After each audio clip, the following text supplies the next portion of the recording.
Assalamualaikum warahmatullahi wabarakatuh.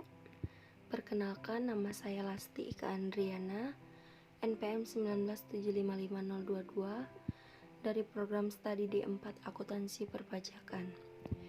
Baiklah, pada video kali ini saya akan memenuhi tugas dari mata kuliah Akuntansi Keuangan Menengah 1, yaitu mempresentasikan materi tentang kerangka dasar penyajian dan penyusunan laporan keuangan.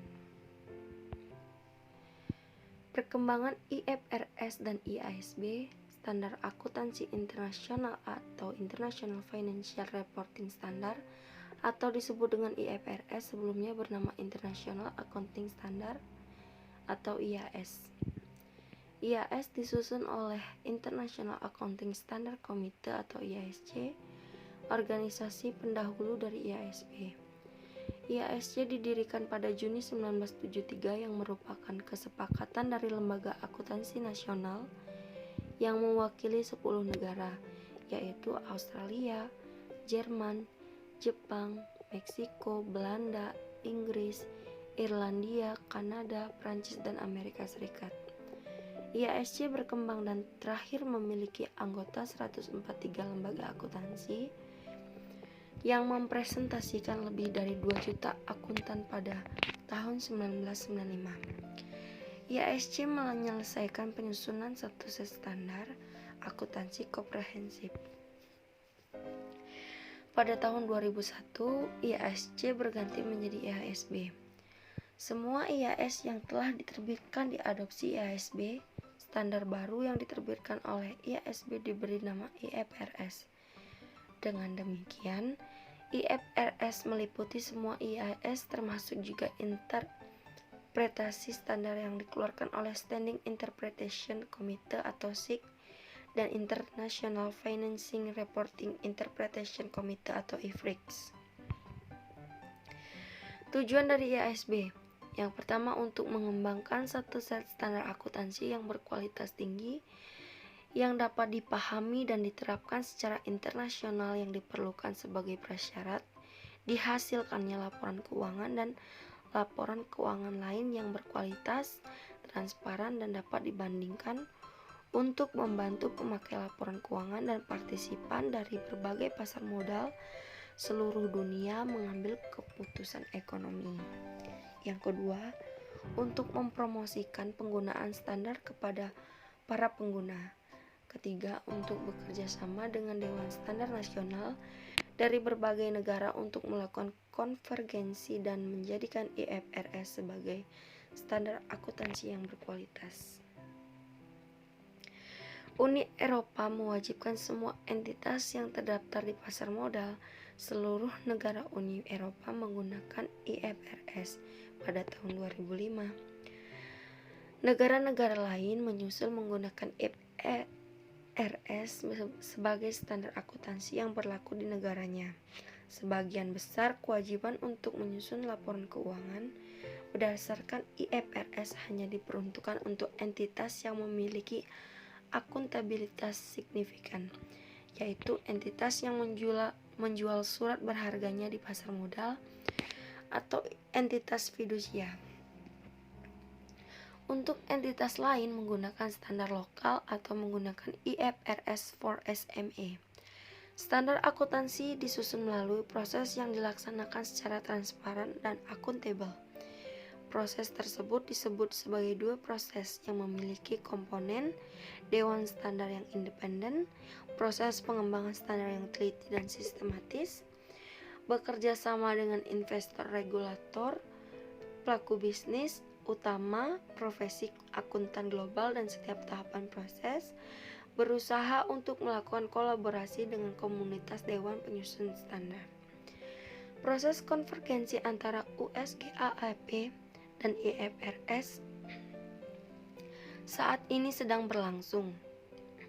Mulai tahun 2008, regulator pasar modal AS Securities Exchange Committee atau SEC telah mengizinkan entitas dari luar AS yang menggunakan IFRS tidak perlu lagi melakukan rekonsiliasi laporannya dengan menggunakan USGAAP.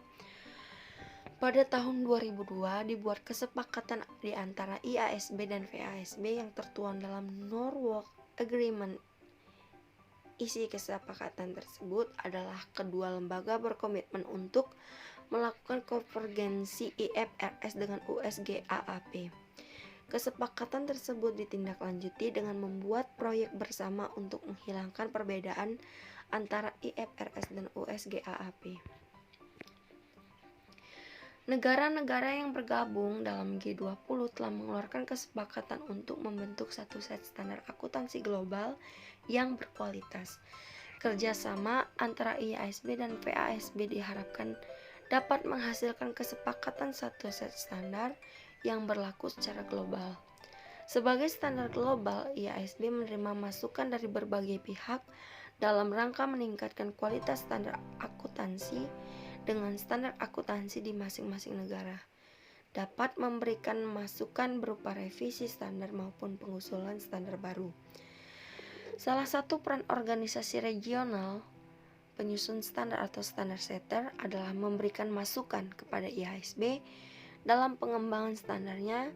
Semakin banyak masukan untuk perbaikan, maka IFRS akan benar-benar menjadi standar yang dapat menghasilkan laporan keuangan yang relevan dan andal untuk pengambilan keputusan bagi para penggunanya. Perkembangan DSAK dan PSAK. Profesi akuntan di Indonesia terhimpun dalam Ikatan Akuntansi Indonesia berdiri pada 23 Desember 1957. Dewan Standar Akuntan merupakan salah satu lembaga di bawah Ikatan Akuntan Indonesia yang bertugas menyusun dan menetapkan pernyataan standar akuntansi keuangan. Kebutuhan standar akuntansi keuangan dirasakan perlu sejak diaktifkannya kembali pasar modal pada tahun 1973. Pada tahun tersebut dibentuk panitia bahan-bahan dan struktur dari GAAP dan GAAS. Panitia tersebut menghasilkan Prinsip Akuntansi Indonesia atau PAI 1973 dan Norma Pemeriksaan Akuntan atau NPA. Keduanya merujuk pada USGAAP dan USGAAS. Selama kurun waktu 1994 sampai 1998, nama Komite PAI diubah menjadi Komite SAK dan berakhir pada tahun 1998 berubah menjadi Dewan Standar Akuntansi Keuangan DSAK. DSAK menyusun standar akuntansi mengikuti proses baku yang dibuat dua proses. Proses tersebut meliputi tahapan sebagai berikut. Yang pertama, identifikasi permasalahan untuk dikembangkan menjadi standar. 2. Konsultasikan permasalahan dengan DKSAK. 3. Membentuk tim kecil dalam DSAK. 4. Melakukan riset terbatas. 5. Melakukan penulisan awal draft. 6. Pembahasan dalam DSAK. 7. Peluncuran draft sebagai exposure draft atau ED dan pengedarannya. 8. Public hearing. 9. Pembahasan tentang atas ED atau exposure draft dari masukan public hearing. 10. Final checking. 11. Persetujuan atau pengesahan ED dari masukan public hearing. 12. Sosialisasi standar. Proses konvergensi tahun 2008 lebih ketat karena standar yang ditetapkan benar-benar mengacu pada IFRS.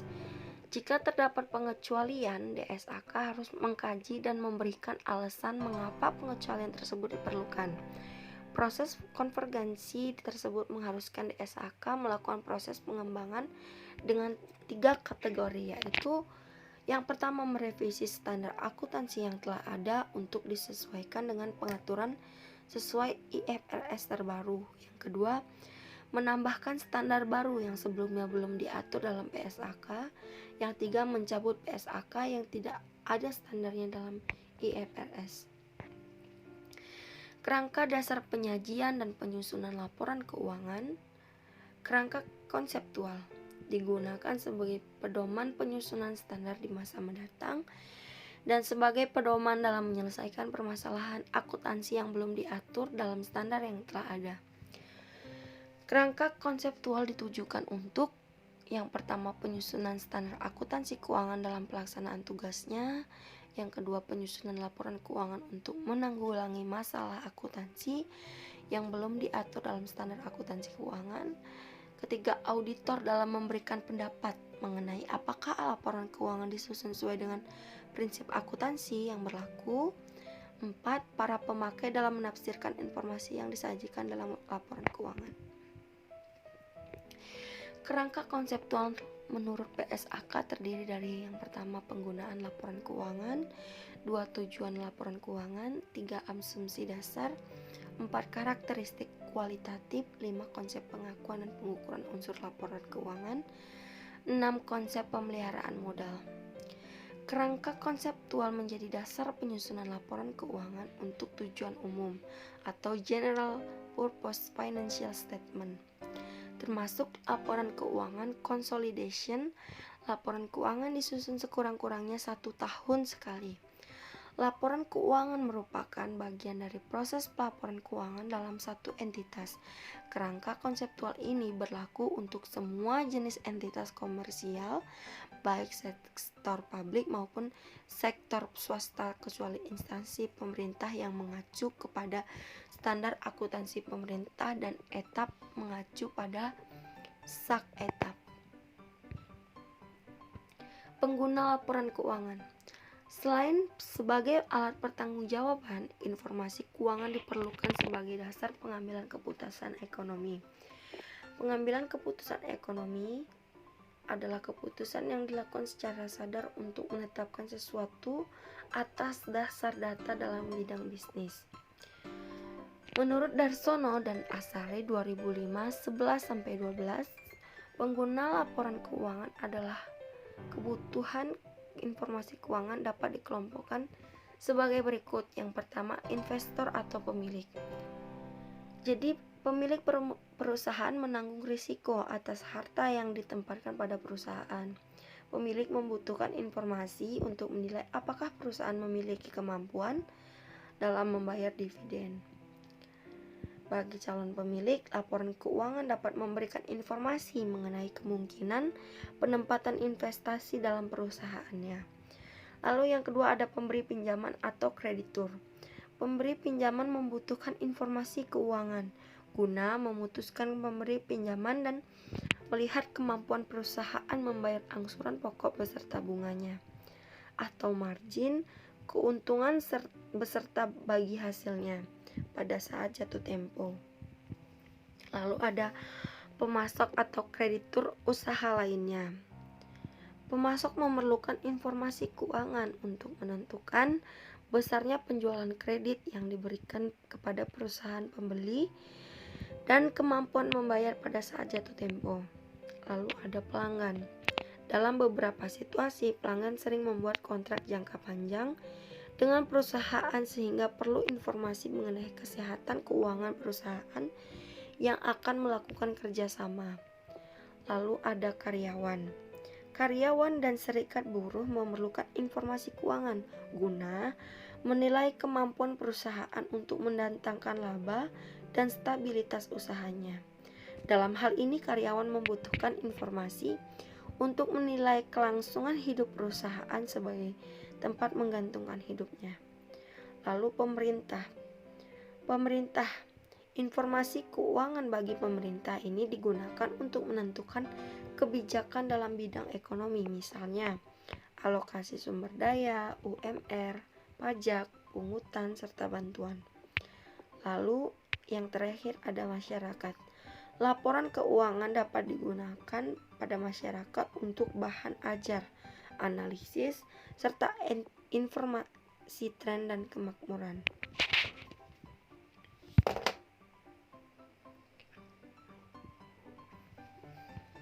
Tujuan laporan keuangan. Menurut standar akuntansi keuangan, tujuan laporan keuangan adalah sebagai berikut. Tujuan laporan keuangan adalah menyediakan informasi yang menyangkut posisi keuangan, kinerja, serta perubahan posisi keuangan suatu perusahaan yang bermanfaat bagi sejumlah besar pemakaian dalam pengambilan keputusan ekonomi. Laporan keuangan yang disusun untuk tujuan ini memenuhi kebutuhan bersama sebagian besar pemakai. Namun demikian, laporan keuangan tidak menyediakan semua informasi yang mungkin dibutuhkan pemakai dalam pengambilan keputusan ekonomis karena secara umum menggambarkan pengaruh keuangan dari kejadian di masa lalu.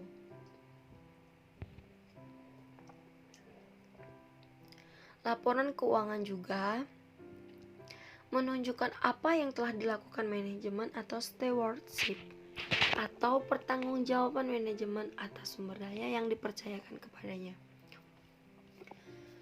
Pemakai yang ingin menilai apa yang telah dilakukan atau pertanggungjawaban manajemen berbuat demikian agar mereka dapat membuat keputusan ekonomi. Keputusan ini mencakup misalnya keputusan untuk menahan atau menjual investasi mereka dalam perusahaan atau keputusan untuk mengangkat kembali atau mengganti manajemen. Asumsi dalam laporan keuangan ada yang disebut asumsi dasar. Asumsi dalam laporan keuangan adalah dasar dalam penyusunan laporan akuntansi. Asumsi dasar terdiri dari 4 jenis, yaitu asumsi entitas ekonomi, asumsi kelangsungan hidup, asumsi unit moneter, dan asumsi periodisitas. Nah, berikut ini penjelasan secara singkatnya. Yang pertama, asumsi entitas ekonomi. Dalam asumsi entitas ekonomi, aktivitas ekonomi perusahaan dibedakan dengan pemilik usaha.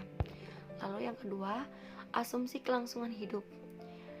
Asumsi kelangsungan hidup ini memungkinkan adanya pencatatan aset tetap yang dimiliki oleh perusahaan. Yang ketiga, asumsi unit moneter. Asumsi unit moneter berarti laporan keuangan yang menggunakan satuan uang atau unit moneter. Hal ini dilakukan untuk menciptakan keseragaman dalam pencatatan. Yang keempat, asumsi periodisitas adalah penyusunan laporan berdasarkan periode tertentu, misalnya jangka bulanan atau tahunan. Keempat, asumsi ini perlu dipahami terlebih dahulu sebelum melakukan penyusunan laporan tahunan. Karakteristik kualitatif. Agar berguna bagi pemakainya dalam pengambilan keputusan, laporan keuangan harus memenuhi 4 karakteristik kualitatif, yakni yang pertama ada understandability atau bisa disebut dengan dapat dipahami. Jadi dapat dipahami ini suatu informasi akan bermanfaat jika dapat dipahami oleh penggunanya. Laporan keuangan disusun atas dasar kemudahan untuk segera dipahami oleh pengguna. Laporan keuangan tidak akan bermanfaat jika tidak dapat dipahami oleh pengguna. Oleh karena itu, laporan keuangan disusun sederhana mungkin agar dapat dipahami oleh khalayak umum. Yang kedua ada relevance atau relevan. Laporan keuangan dikatakan relevan jika dapat mempengaruhi pengguna dalam pengambilan keputusan ekonomi. Artinya, informasi yang disajikan pada laporan keuangan dapat membantu pengguna dalam mengevaluasi peristiwa masa lalu, masa kini, atau masa depan, sehingga dapat dijadikan dasar pengambilan keputusan. Lalu yang ketiga ada reliability. Jadi reliability ini adalah keandalan atau andal. Informasi pada laporan keuangan bebas dari pengertian yang menyesatkan dan kesalahan yang signifikan atau material. Informasi yang disajikan sesuai dengan bukti transaksi yang terjadi, tidak dimanipulasi dan diada-adakan. Nah, ini maksud dari reliability atau andal. Lalu di sini ada comparability atau artinya dapat dibandingkan. Laporan keuangan yang disajikan harus dapat dibandingkan dengan periode sebelumnya atau dengan entitas yang sejenisnya. Tujuannya adalah agar pengguna mendapatkan gambaran tentang perkembangan atau tren keuangan suatu entitas. Makanya, laporan keuangan selalu disajikan comparable dengan dengan tahun sebelumnya. Unsur laporan keuangan. Laporan keuangan yang menggambarkan dampak keuangan dari transaksi dari peristiwa lain yang terjadi dalam satu entitas. Laporan keuangan diklasifikasikan dalam beberapa kelompok menurut karakteristik ekonominya. Unsur yang berkait dengan posisi keuangan adalah aset, liabilitas, dan ekuitas. Posisi keuangan. Yang pertama ada aset. Aset adalah sumber daya yang dikuasai oleh entitas sebagai akibat dari peristiwa masa lalu, dari mana manfaat ekonomi di masa depan diharapkan akan diperoleh entitas. Lalu yang kedua ada liabilitas. Liabilitas merupakan utang entitas masa kini yang timbul dari peristiwa masa lalu. Penyelesaiannya diharapkan mengakibatkan arus keluar dari sumber daya entitas yang mengandung manfaat ekonomi. Penyelesaian liabilitas dapat dilakukan dengan pembayaran kas, penyerahan aset lain, pemberian jasa, penggantian liabilitas tersebut dengan liabilitas lain, dan konversi liabilitas menjadi ekuitas. Lalu yang ketiga ada ekuitas. Ekuitas adalah hak residual atas aset entitas setelah dikurangi semua liabilitas. Ekuitas dapat dibuat subklasifikasi dalam laporan posisi keuangan. Misalnya, untuk perseroan terbatas, subklasifikasi sebagai setoran modal, saldo laba, pencadangan saldo laba. Pengakuan unsur laporan keuangan. Pengakuan unsur utama laporan keuangan berupa pengakuan aset, pengakuan kewajiban, pengakuan dana syirkah temporer, pengukuran penghasilan, dan pengakuan beban. Jadi yang akan kita bahas pertama adalah pengakuan aset. Pengakuan aset diakui dalam neraca jika besar kemungkinan bahwa manfaat ekonomi di masa depan diperoleh entitas syariah dan aset tersebut memiliki nilai atau biaya yang dapat diukur dengan handal. Yang kedua, pengakuan kewajiban. Kewajiban diakui dalam neraca jika besar kemungkinan bahwa pengeluaran sumber daya yang mengandung manfaat ekonomi akan dilakukan untuk menyelesaikan kewajiban sekarang dan jumlah yang harus diselesaikan dapat diukur secara handal. Yang ketiga, pengakuan dana syirkah atau temporer. Pengakuan dana syirkah atau temporer dalam neraca hanya dilakukan jika entitas syariah memiliki kewajiban untuk mengembalikan dana yang diterima melalui pengeluaran sumber daya yang mengandung manfaat ekonomi dan jumlah yang harus diselesaikan dapat diukur secara handal. Lalu yang keempat ada pengukuran penghasilan. Pengukuran penghasilan diakui dalam laporan laba rugi jika kenaikan manfaat ekonomi masa depan yang berkaitan dengan peningkatan aset atau penurunan kewajiban telah terjadi dan dapat diukur. Yang kelima ada pengakuan beban. Pengakuan beban diakui dalam laporan laba rugi jika penurunan manfaat ekonomi masa depan yang berkaitan dengan penurunan aset atau peningkatan kewajiban telah terjadi dan dapat diakui andal.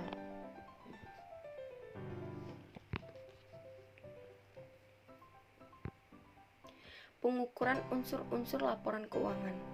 Pengukuran yaitu proses penetapan jumlah uang untuk mengakui dana, memasukkan setiap unsur laporan keuangan dalam neraca laporan laba rugi. Proses ini menyangkut pemilihan dasar pengukuran tertentu dari 3 alternatif, yaitu biaya historis, biaya kini, dan nilai realitas. Dasar pengukuran yang umum digunakan entitas syariah dalam penyusunan laporan keuangan adalah biaya historis. Akan tetapi, dalam kondisi tertentu, dasar ini dikombinasikan dengan dasar pengukuran yang lain seperti pada penilaian persediaan yang dinyatakan sebesar nilai lain seperti pada penilaian persediaan yang dinyatakan nilai terendah dari biaya historis atau nilai realisasi bersih, sedangkan akuntansi dana pensiun menilai aset tertentu berdasarkan nilai wajar. Pemeliharaan modal. Konsep pemeliharaan modal merupakan konsep perhitungan laba. Dalam konsep ini, laba dianggap harus memperhitungkan bahwa modal yang diinvestasikan harus terpelihara. Ada dua konsep pemeliharaan modal, yaitu pemeliharaan modal keuangan dan pemeliharaan modal secara fisik. Pemeliharaan modal keuangan ini disebut laba jika jumlah financial aktiva bersih pada awal periode melebihi jumlah finansial aktiva bersih pada awal periode setelah memasukkan kembali setiap distribusi dari kepada pemilik.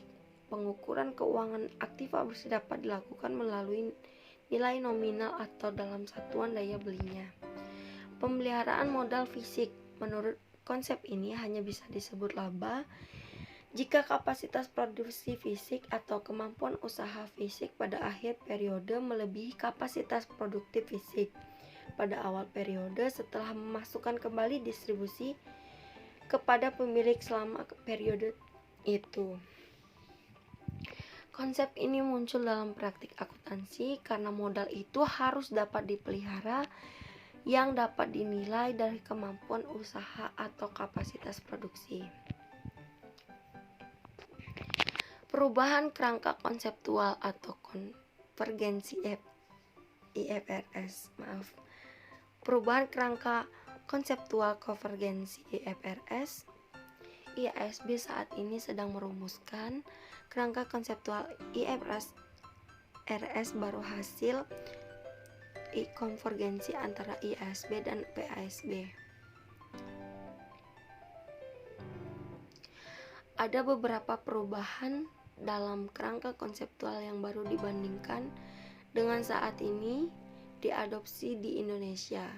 Kerangka konseptual baru tersebut terdiri dari 8 bab, yaitu tujuan laporan keuangan entitas pelaporan atau reporting entity, karakteristik dan kerangka dasar, elemen laporan keuangan, recognition dan derecognition, penyajian dan pengungkapan serta konsep modal dan pemeliharaan modal. Pada Mei 2015, Kias mengeluarkan exposure draft conceptual framework untuk dimintakan pendapat para stakeholder sebelum disahkan menjadi standar. Baiklah, itu tadi materi yang dapat saya sampaikan. Saya mohon maaf apabila ada materi yang saya sampaikan ini salah atau ada yang kurang tepat. Saya mohon maaf. Saya akhiri. Wassalamualaikum warahmatullahi wabarakatuh. Terima kasih.